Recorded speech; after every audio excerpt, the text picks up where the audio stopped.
연명의료 결정서라는 건 내가 의식이 없어지기 전에 의사하고 협의해서 연명의료는 어디까지 하겠다는 걸 미리 작성하는 겁니다.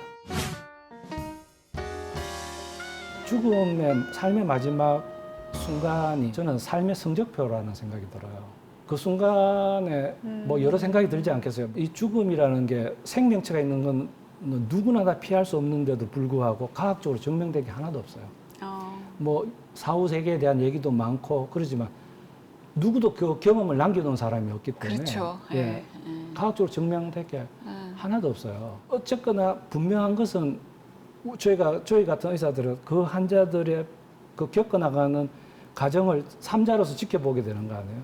그래서 제가 말씀드린 그것은 중환자실에서의 그 사망하는 과정이 좋은 죽음이라고 어떻게 이야기할 수 있으며 존엄한 죽음이라고 어떻게 이야기할 수 있느냐라고 제가 말씀을 드린 건데 그럼 왜 삶의 성적표냐라는 말씀을 드리는가 하면은 내가 마지막 순간에 내 삶을 어떻게 정리할까라는 것을 분명히 세울 수가 있다면은 그것을 지금 순간이라도 내가 적을 수 있다면은 예를 들어서 내 삶에서 내가 하고 싶은 것을 뭐 예수님이 말씀하셨듯이 다 이루어지면은 더 할 나위도 없으실 거고 아니면 내 삶에서의 중요한 결정들이 어느 정도 충족되었다고 생각되면은 그 과정을 훨씬 편하게 준비하실 수 있을 거고 많은 것이 아직도 부족하다고 느끼신다면 하지 못하실 거거든요.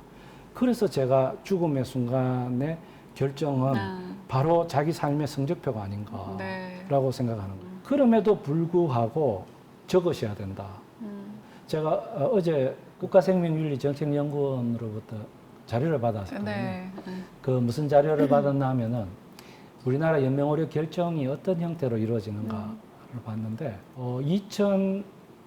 2018년에 비해서 확실히 달라지긴 했어요.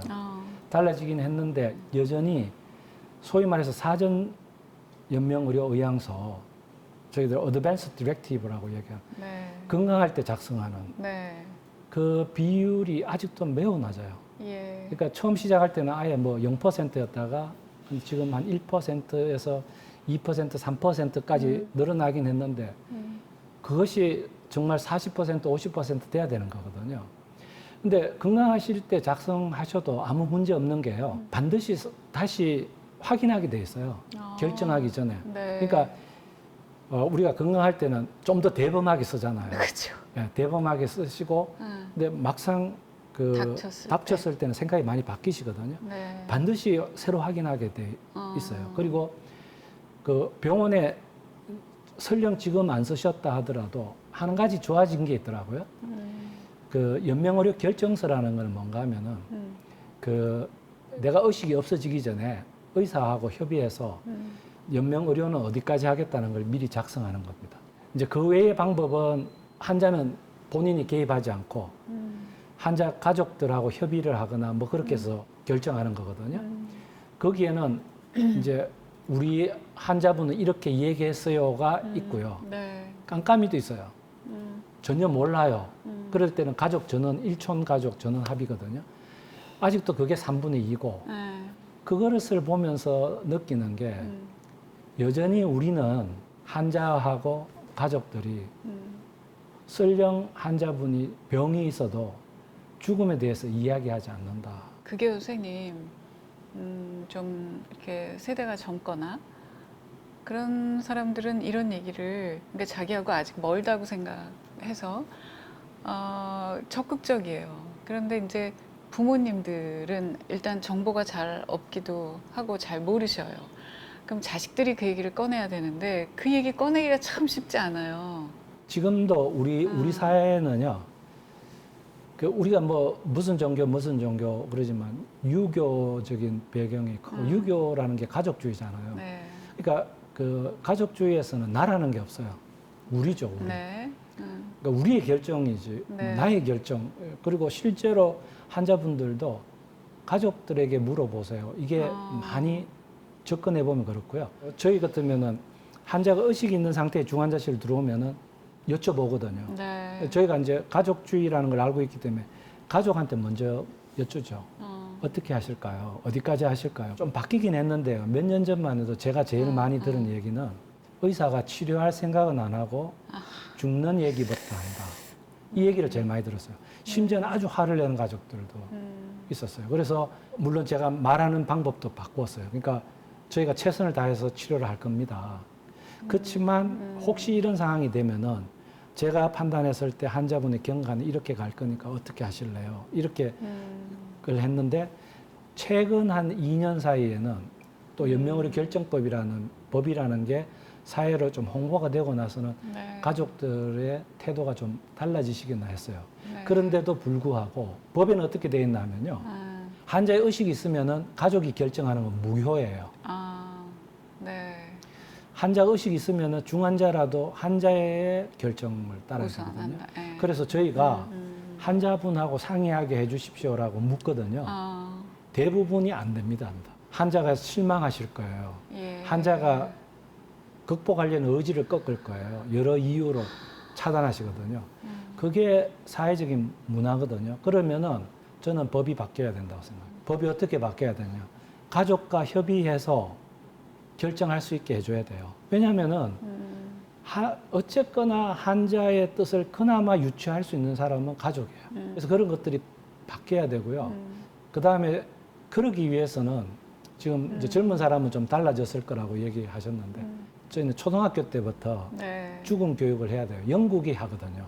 영국이 초등학생들을 중환자실 방문을 시키는 게 있다고 들었습니다. 그러니까 우리가요 현장을 보지 않는 거하고 예. 추상적으로 교육하고는 얘기하는 달라요. 그래서 저는 죽음에 대한 토론을 네. 윤리학자나 법학자나 시민단체들이 실제로 겪어보지 않은 상황에서 각자의 입장을 가지고 토론하는 것은 의미가 없다고 믿는 의사입니다. 그 임종에 가기까지의 과정을 직접 눈으로 보지 않은 상태에서 얘기하는 것들이 추상적으로 그럴 수가 있고. 그러면 선생님, 이제 가족이나 또 환자 본인이 연명 치료 더 이상은 하지 않겠다라고 결정을 했어요. 그러면 임종 때까지 시간은 어떻게 보내게 되는 거예요? 또 통증도 있다. 그러면 이게 선택 사항이 상당히 많아요. 그러니까 의사들은 예를 들어서 의사한테 가장 힘든 가족들의 요청이 뭔가 하면 할 수 있는 걸 모든 걸 다 해주세요. 이런 요청이거든요. 좋은 의사는 저는 어떤 의사가 좋은 의사일까를 젊은 의사들한테 얘기할 때 균형 감각을 얘기 많이 합니다. 네. 균형 감각이라는 것은 할 수 있는 거하고 해야 되는 것이 달라요. 환자가 회복 가능성이 없는데 요새 뭐 많이 이야기하는 에크모 얘기 네. 많이 하거든요. 그러니까 체막 산소 이제 그걸 치료를 하는 방법인데요. 비싸고요. 그 다음에 심장은 뛰지 않는데 환자 의식은 살려놓을 수 있어요. 정말 난처해요. 환자 돌아오지도 않는데. 그러면은 모든 걸 다 해주세요 하는 순간 의사의 선택 사항은 어디까지 가야 되느냐. 그 치료의 의미를 환자 가족들한테 얘기를 했을 때 또 어떻게 보면요. 그 치료 비용은 환자들 가족들만이 내는 게 아니에요. 우리 돈을 그렇죠. 네. 내는 거잖아요. 그러면은 의료인은 거기에 대한 균형 감각을 가지고 그 치료에 대해서 어느 순간 안 됩니다라고 할 수 있어야 돼요. 이런 그것이 상당히 이제 그 어려운 문제거든요. 그래서 의사들이 환자 가족들하고 어려운 문제일수록 가장 중요한 거는 같이 시간을 보내야 되고요. 그러면은 당신은 어떻게 하느냐? 저는 환자분들이 견디지 못하는 경우에는 위로관까지는 넣긴 하지만 때로는 위로관도 가족한테 여쭤보고 가지 않으면 하지 않습니다. 환자한테 어떤 의미인가 하는 거고요. 환자한테는 좋은 가족이 필요해요. 좋은 가족이란 어떤 가족일까요? 좋은 가족은요. 나의 이익보다 환자의 이익이 뭔가를 생각할 수 있는 가족이 좋은 가족이죠.